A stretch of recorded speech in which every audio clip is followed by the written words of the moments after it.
morning. Lovely to see you all. And the Spirit of the Sovereign Lord is on me, well, me and Jesus, and you, to comfort all who mourn, provide for those who grieve, to bestow on them a crown of beauty instead of ashes, the oil and joy instead of mourning, and a garment of praise instead of a spirit of despair. So we're in this, we seem to be in this moment as a, well, I was going to say as a family, but I don't think it's actually as a family. I think it's as a nation and even the world. We're in this period of, there's a release of grief and mourning that's flowing. And everywhere I go and I talk about this sense of the moment, it gets recognition. People see it, they get it, they become aware of it. And of course, what's wonderful for us is we've been talking about it for about 2 years. So we are hopefully a little bit ahead of the game, which is wonderful for us and for you. And Paul was talking about it last week, and I know a number of people were touched in various ways in our time together. I know through the week as well. I know somebody kind of texted me and went, we're just listening to this song, and all of a sudden I'm aware of this heaviness and weight, and I just start weeping. And I'm going, well, that's beautiful, isn't it? That's exactly what God said was going to happen, so praise God. You're okay, give it to him. It'll be wonderful. And that may well carry on. But this morning I want to stay on that theme, but also explore some of the ways we can help ourselves navigate this time, and some of the ways we can help ourselves enter deeper into this new sense of rest that's there in Jesus. Because much of what God's doing right now, I think, is about teaching us how to learn to be at peace, to be at rest, in the moments we find ourselves. Not desperately wanting for a new moment to appear, not desperately wanting to get out of this current place, but actually learning to just enjoy where we are, despite the challenges and the difficulties. And much of it is about learning to rest in who we are and accepting who we are and how we find ourselves in that moment. And so I've talked a bit about this sense of accepting where we're at, of not beating ourselves up for where we are at, by accepting ourselves. And really, I think it's really, really key. So I'm going to keep talking about it, because I think this ability to accept where we find ourselves, but still have faith for a future. So we're not talking about just kind of giving up and going, well, it's where I am and this is who God made me to be. No, but we're talking about learning to rest in a whole new dimension, as well as have faith for the future. Because I think if we talked a lot about a new era and all that sort of stuff, and I think you could sum it up in one way. If the old era was about faith, the new era is about trust and rest. So if where we came from was this place of faith and going, okay, we're believing and we're working hard and we're praying and we're declaring and we're standing and all that stuff, and if you've learnt that, that's great. If not, you've got a bit of catching up to do. But actually this new era, I think, is much more about operating from faith, but that faith coming from a much deeper place of rest. Just a much deeper place of, it's going to be fine. In fact, the only thing I keep saying to people these days, the only piece of pastoral advice I seem to have is, it's going to be okay. And literally all I keep saying to people, it's all God keeps telling me to give. It's going to be okay. And for some reason, it seems to help, which is wonderful, isn't it? If only I'd known that for the last 10 years. But actually, there is something. And of course, what's incredible is as you learn to be in this place of rest, what you find is your faith has more authority and more power, because it comes from a wholly different place, because you're not trying anymore, you just are in it. And you've still got that same faith and rest, it's just coming from a different place. But you see, it's not possible to move in a deeper place of rest and trust without a deeper acceptance and grace for where we find ourselves as individuals and families. So this morning, I'm going to briefly review something I said last time about accepting yourself. Then I'm going to remind you of the difference between faith and trust and why trust is so important. Then we're going to move on to 2 traps we fall into that cause us to lose grace for ourselves. And then we're going to finish with 2 questions that are great to ask for having grace for ourselves. But before all that, I want to show you a little video. It's a clip of a man called Brennan Manning, who was passed away now. He was an alcoholic for many years. And described himself as a recovering alcoholic for most of his life. He came to know Jesus in a most beautiful and profound way, and he wrote a number of books, including the Ragamuffin Gospel, which is a wonderful book exploring the unconditional love of God and how God found him. But this is a little clip of Brennan Manning sharing. In the 48 years since I was first ambushed by Jesus in a little chapel in the Allegheny Mountains of western Pennsylvania, and in literally the thousands of hours of prayer, meditation, silence, and solitude over those years, I am now utterly convinced that on Judgment Day, the Lord Jesus is going to ask each of us one question, and only one question. Did you believe that I loved you? That I desired you? That I waited for you day after day? That I longed to hear the sound of your voice? The real believers there will answer, yes, Jesus. I believed in your love and I tried to shape my life as a response to it. But many of us who are so faithful in our ministry, in our practice, in our church going, are going to have to reply, well, frankly, no, sir. I mean, I never really believed it. I mean, I heard a lot of wonderful sermons and teachings about it. In fact, I gave quite a few myself. But I always thought that was just a way of speaking, a kindly lie, some Christian's pious pat on the back to cheer me on. And there's the difference between the real believers and the nominal Christians that abound in our churches across the land. No one can measure like a believer the depth and the intensity of God's love, but at the same time, no one can measure like a believer the effectiveness of our gloom, pessimism, low self-esteem, self-hatred, and despair that block God's way to us. Do you see why it is so important to lay hold of this basic truth of our faith? Because you're only going to be as big as your own concept of God. Remember the famous line of the French philosopher Blaise Pascal? God made man in his own image, and man returned the compliment. We often make God in our own image, and he wants us to be as fussy, rude, narrow-minded, legalistic, judgmental, unforgiving, unloving as we are. In the past couple of 3 years, I have preached the gospel to the financial community in Wall Street, New York City, the airmen and women of the Air Force Academy in Colorado Springs, 1,000 physicians in Nairobi.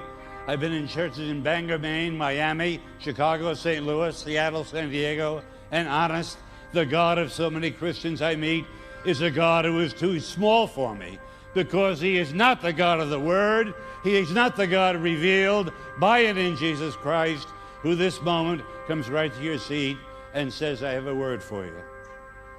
I know your whole life story. I know every skeleton in your closet. I know every moment of sin, shame, dishonesty, and degraded love that has darkened your past. Right now, I know your shallow faith, your feeble prayer life, your inconsistent discipleship. And my word is this: I dare you to trust that I love you just as you are and not as you should be, because you're never going to be as you should be.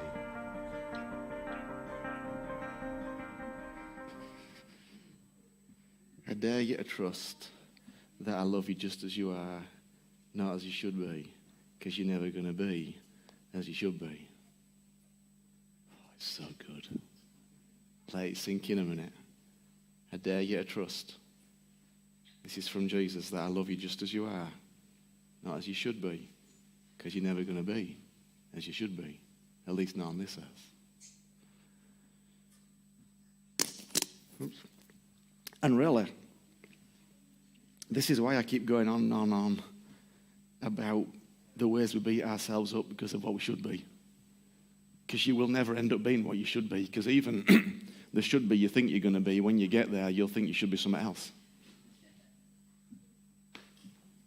And then when you reach that, so you're never going to be who you should be until you leave this earth, then you'll be as you should be, but that might take a journey as well, because it may not happen instantaneously. But one of the things we've got to learn is to accept ourselves as we find ourselves then. Paul writes in Romans 15, accept one another then, just as Christ accepted you, in order to bring praise to God. And Paul's line of thought starts way back in chapter 14, and he gives all these examples of how kingdom people should interact with each other. He talks about food and special days, and essentially how we can have all these little differences between us. Some think this, some think that. But what's interesting is you read through 30 verses from chapter 14 through to 15 verse 7, where Paul makes this kind of summary statement about acceptance. And what you find is he suggests the opposite for accepting one another is to condemn and pass judgment on one another. And of course, what we said a few weeks ago was the first other you have to accept and stop casting judgment on is yourself. You can't actually learn to accept anybody else until you've accepted you. And you can't learn to stop judging and condemning other people until you've stopped judging and condemning you. Until you live in the fullness of the complete lack of condemnation and judgment that God has got, you won't manage it with anybody else. So it's got to start with you.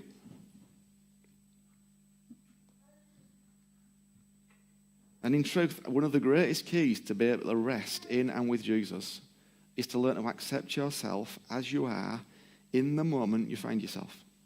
Of course, the opposite of that is to condemn and judge yourself and beat yourself up.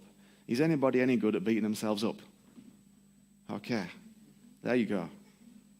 So we're all really good at something we're not meant to be good at, which means we must have some unlearning to do.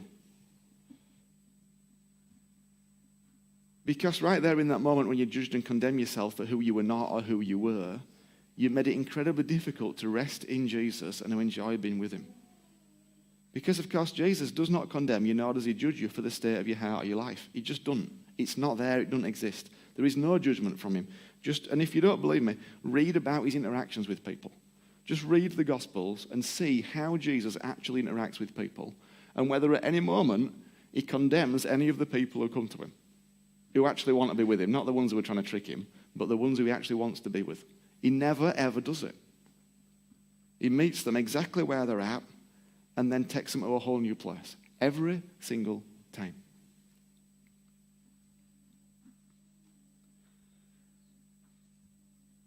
One of the biggest stumbling blocks for most people to actually find a deep sense of rest in Jesus is his ability to not judge the state of their hearts and their lives, but to accept it as it is.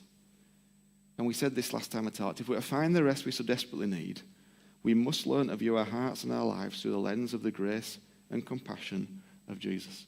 This, for me, has been transformative in these last couple of years especially. Absolutely transformative in all sorts of ways and different places, because it just feels like, well, I've just given up beating myself up, really, because I've realized it's a complete waste of time and energy. I mean, I learn. Of course, I learn. We've got to learn. In fact, the only thing you can do by looking back, and the only thing you're meant to do is learn from your mistakes, from the things you got wrong, because you're meant to learn from it so you do better next time.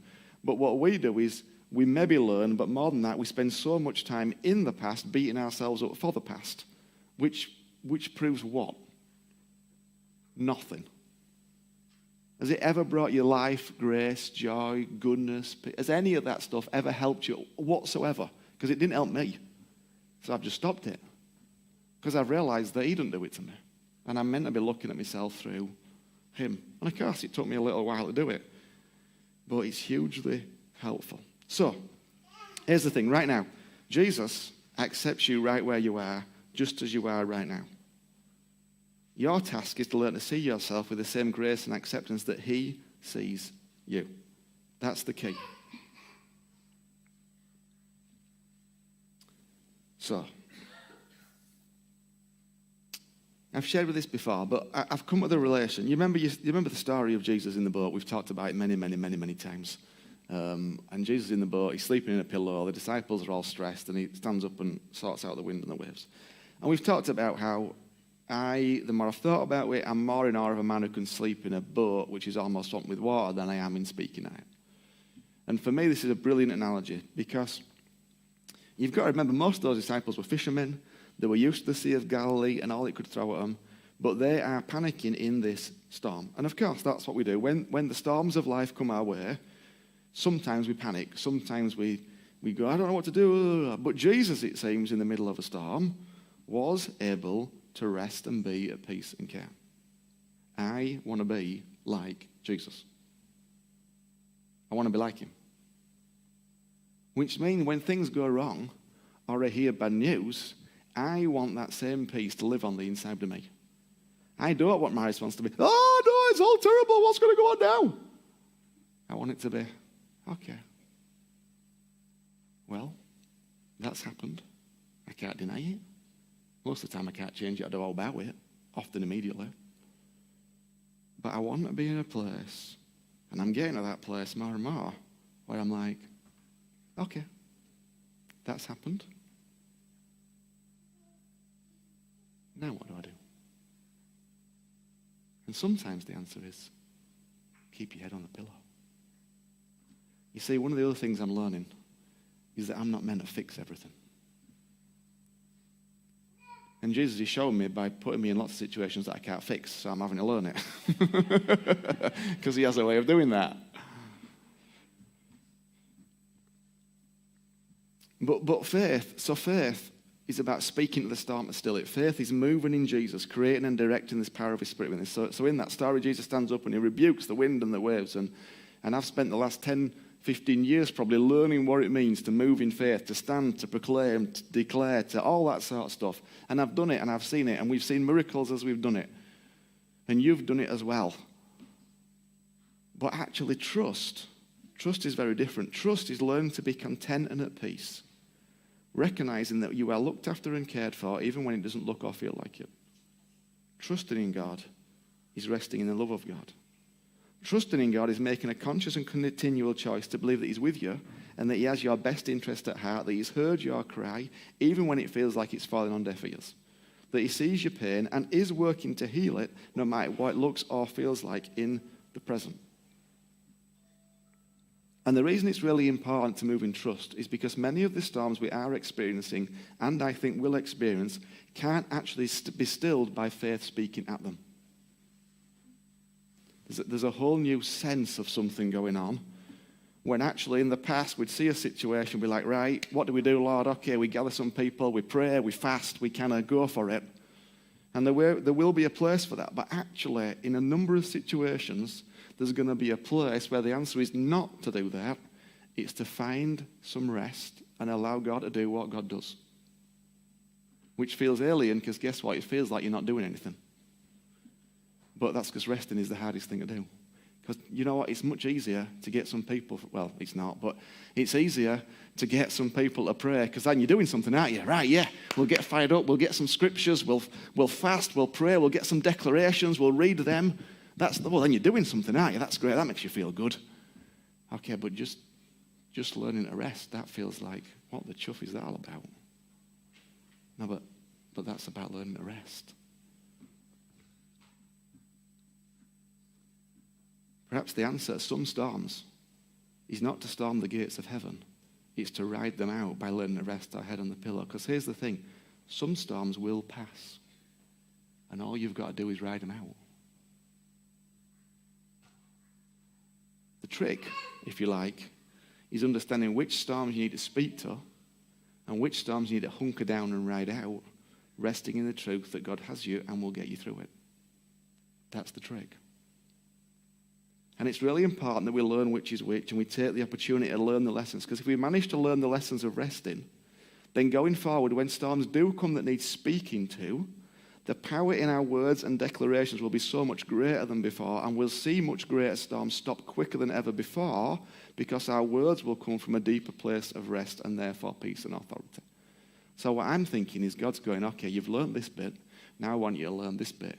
Because further over here, there are some storms that you are going to have to speak to, but if you speak to them out of the unrest of your heart, they're not going to move. But if you learn to rest, and then you speak to this thing, then it'll move.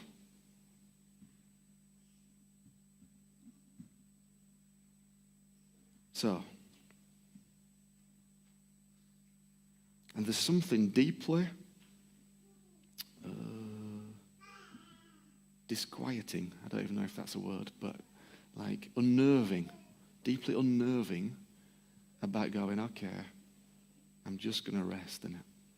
You have to say a lot of my prayer these days is moving towards something I've never really done before, but I can only call it like imaginative prayer. So before, if I was going to pray for Samantha, I'd be like, Father, I speak to a body in the name of Jesus. I say it's going to come into line, and I'd be doing all that. And if you've not done that, you probably need to learn to do that. But now, I sit, And I just imagine Samantha in a house. And I imagine Jesus walking towards her and just putting his hands out. And she stands up. And he walks with her to the sink. And she manages to make a cup of tea. And then he holds her hands and he walks her back to her chair. That's my prayer right now. And there's something beautiful about it. Because of course it's faith, because I'm seeing something. But it's very different. Sometimes I fall asleep as well because I do it with my eyes shut. But that doesn't really matter. Because I'm just enjoying being with him. Anyways, okay. We could talk about that for a lot more. But we're not going to, because I want to really talk about two traps that we fall into that stop us having grace for ourselves and having that rest. First of all, we're going to call it the presence trap.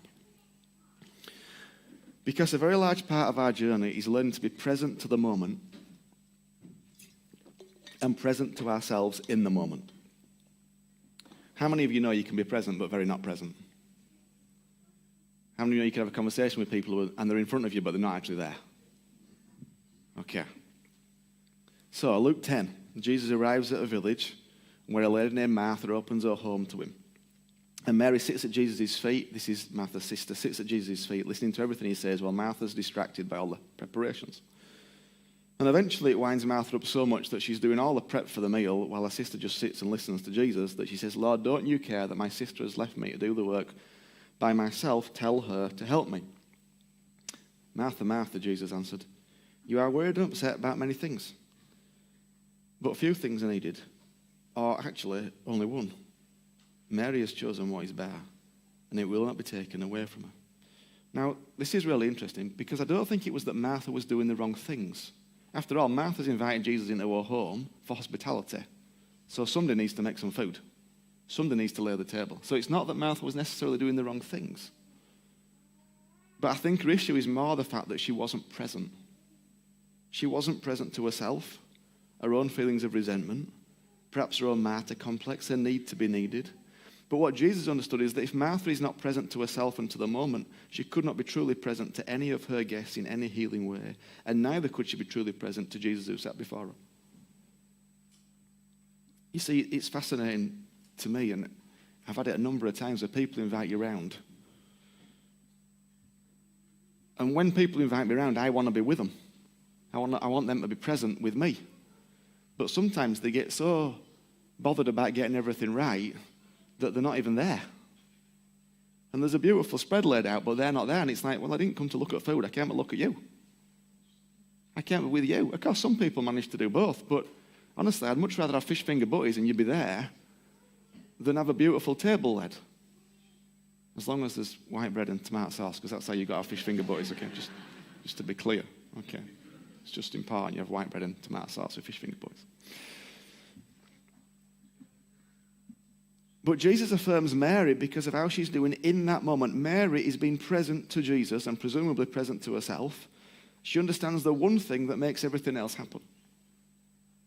And Richard Rohr, in his brilliant book, says this: what is true for Mary and Martha is true for us as well. Only one thing is necessary, Jesus says. If you are present, you will eventually and always experience the presence of Jesus. If you are present to the moment and to yourself, you will always experience the one who is always present. But most of us don't live in the present moment. Most of you in your heads are not living in this moment right now. Most of you are living in yesterday or the day before or last week or last year or last decade, because you're beating yourself up and worrying about it, and what about this and what about that, and I didn't do this and I didn't do that, and I got this wrong and I got that wrong. The rest of you, the bulk of you, are living in tomorrow. And what's going to happen tomorrow, and how am I going to do this, and what have I got to do about that, and I've got this to do, But actually, Jesus continually lived, and Martha gets applauded because she was living right in this present moment. She was not living in the anxiety of tomorrow, and she was not living in the condemnation of yesterday. She was living in this moment. And to trust in the love of God is to learn to live more and more in the present moment. To learn to be present to the presence of Jesus, who is present in every moment. And we do this by learning that the past is the past and all you can do is learn from it. That's it. Just end off. It's happened, it's gone, you're never going to get it back. Of course, there may well be consequences that you may have to deal with, but it's still happened and it's still finished and it's still done with. The only thing you can do is deal with the consequences and learn from it. That's it, full stop. No amount of guilt or condemnation will change anything, least of all your hearts. Well, it will change your heart. It'll turn it not in a way Jesus wants it turned. We must give ourselves grace for all the previous moments. Listen, you are a human being, and you have done your best to live life the best way you can. And that's okay. You have not lived life the best way you can because you're a human being and you learn how to live life. Therefore, you've made some errors and some mistakes and some things have happened to you. That is okay. And that's it. That's all there is to say. That's it. It's the hardest thing in the world to live in it, though. We also live in the moment by understanding the future is yet to happen. And there only really is the moment we're in. I mean, honestly, how much time and energy do you spend worrying about things that never take place? Never take place. Of course, we plan, and we have visions, we have dreams, we do all sorts of things, of course. It's not like I'm going, okay, well, I'm just in this moment. I'm not, of course. I've got dreams and visions and plans and things I'm thinking about and doing. But I'm doing my best even then to go, okay, but I'm in this moment. And yeah, I want to go here and I want to see this and I want to see that and I'm going to talk to this person. Okay, yeah. But that doesn't mean I'll live in that place. It means, no, okay. It might happen, it might not. I'll do what I can to make it happen if I need to.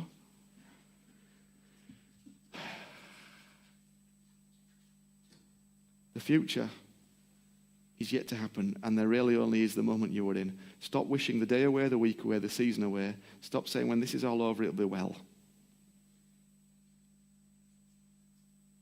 There's just now. This moment, right now, is all there is. When you learn to enjoy it, it's beautiful. Find peace, rest, grace, mercy in your present moment, wherever that is and wherever you find yourself. All can be well in your present moment, but first you have to be present to the one who is present in the moment. Trap number 2, the comparison trap. We are terrible at comparing ourselves to everybody else, or our past self, or our future self. We are terrible at it. And it's completely unhelpful. In fact, Paul says this in Galatians, we will not compare ourselves with each other, as if one of us is better or another worse. We have far more interesting things to do with our lives. Love that line. Each of us is an original. You see, it's actually completely impossible to compare yourself to anyone because no one is the same. You were created an original. So guess what? You compare yourself to anybody else, you're going to come off either better or worse because you're different. I was created to be different to you and different to every other person on the planet. So comparing myself to anyone else is a complete waste of time.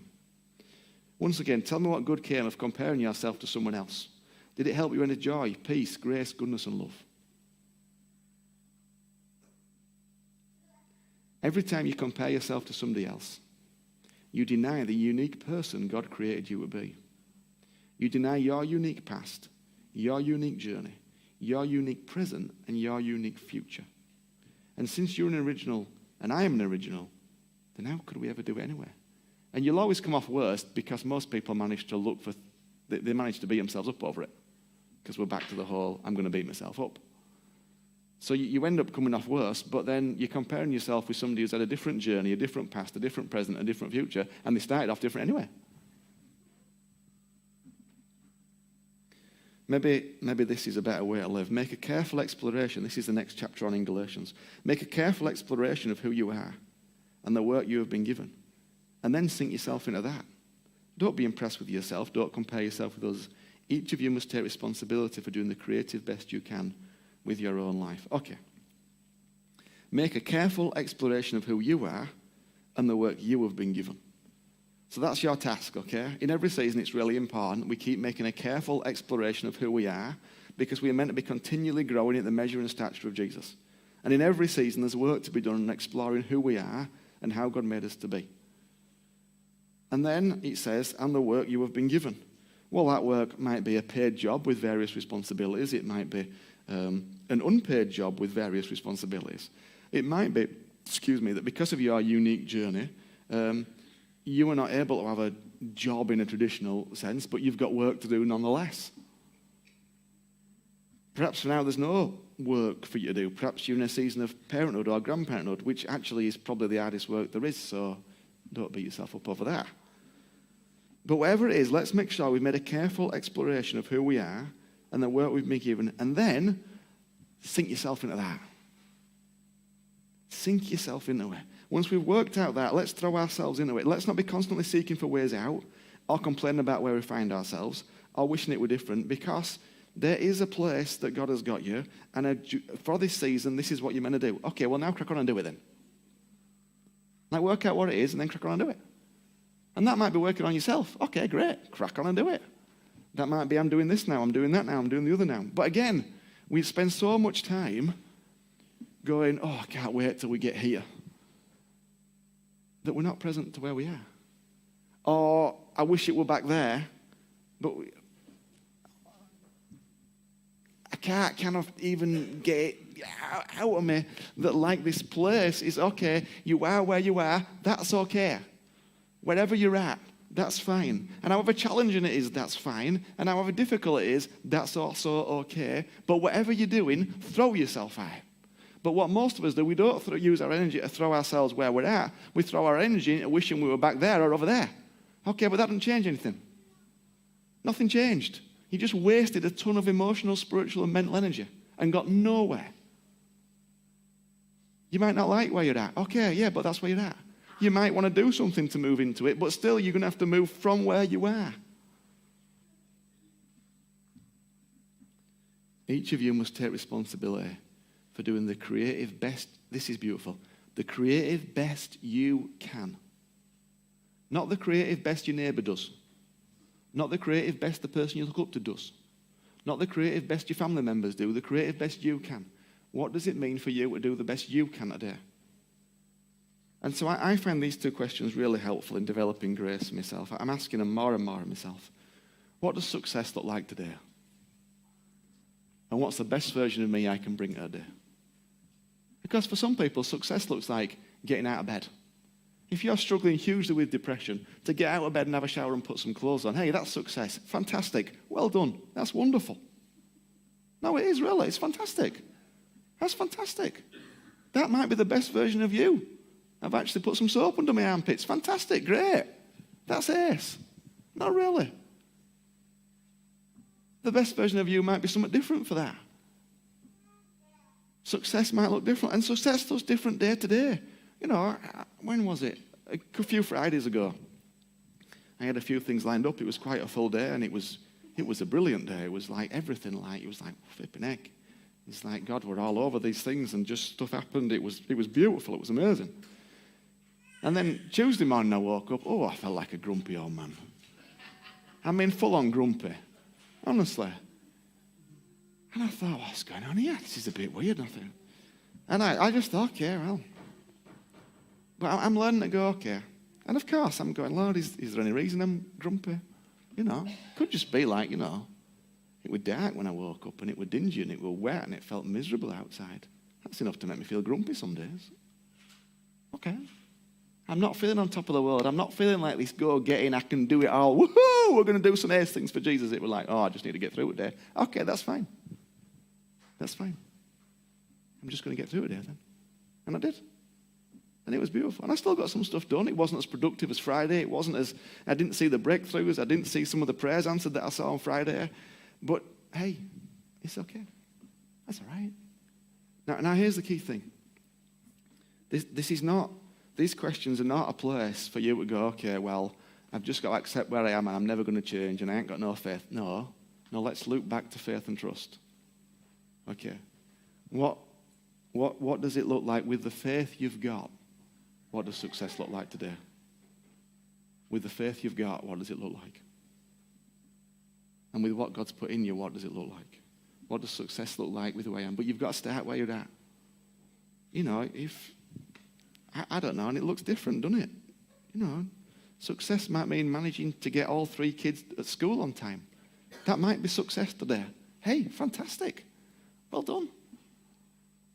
Success might be only shouting at me 4 times because yesterday it was 7 times.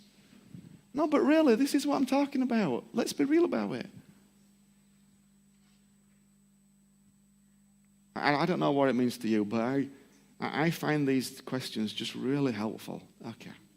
And just, okay, what does it look like? What does it look like from where I am? And I want it to be better than yesterday based on where I'm at. But that just means, it don't mean, yesterday were a terrible day with the kids at home, but today we're gonna do 7 crafts, bake 5 cakes, go to 3 coffee shops and meet 8 people. Okay, well, now you've just been an idiot.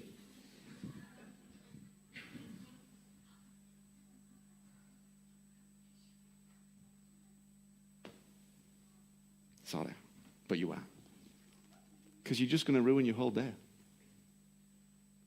So let's learn to just have a bit more grace for ourselves. And in doing so, you'll find you'll have grace for everybody else around you as well. Which is a beautiful thing. Because then guess what? You're becoming like Jesus. And people will love it. So, what does the success look like today? What's the best version of you can bring today? Add a bit of faith into it and go with that. I honestly think this ability to accept where we're at in the moment and have grace for ourselves is absolutely key right now. It really is key. And I want to encourage you that when you're together, when you're talking with each other, when you're talking with friends, just talk about it. Ask yourself the question, what does it look like to have grace for me today? Talk about it together. Express it together. Where do I need to stop beating myself up? And again, not that you stay there because you're going forward. You don't need to beat yourself up over it. Okay. Amen.